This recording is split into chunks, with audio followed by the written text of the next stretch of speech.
এটা কি টনিদের বাড়ি? হ্যাঁ, কিন্তু তোমাকে তো ঠিক চিনতে পারলাম না। আমাকে আপনি চিনবেন না, আমি কলকাতা থেকে আসছি। টনি বাড়িতে আছে? হ্যাঁ আছে। একটু ডাকেন না আন্টি। বাবু একটু বাইরে আয় তো। কে? তারপর আপনি আবার বাড়িতেও চলে এসেছেন? টনি তুমি এইভাবে বলো না, আমার খুব কষ্ট হচ্ছে। আমি তোমাকে ভালোবাসি, তাই আমি সব ছেড়ে দিয়ে আজকে তোমার কাছে চলে এসেছি। আচ্ছা, আপনার মাথায় সর্দার কি কাটা? সেদিন আসতে উল্টোপাল্টা কথা বলছিলেন, আজকে আবার বাড়িতে চলে এসেছেন। কি করবো বলো, আমার আব্বা জোর করে অন্য ছেলের সাথে বিয়ে ঠিক করে। আমি তোমাকে ছাড়া অন্য কাউকে বিয়ে করবো না। তুমি কি সত্যি আমাকে চিনতে পারছো না টনি? আবার সে চিনতে পারছে না। আপনাকে আমি কবার বলবো, আপনাকে আমি চিনিনি।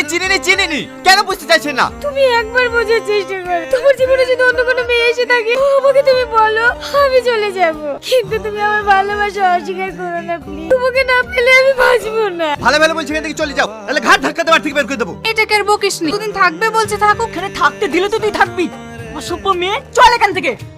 আমি যাবো না, কথা বলো।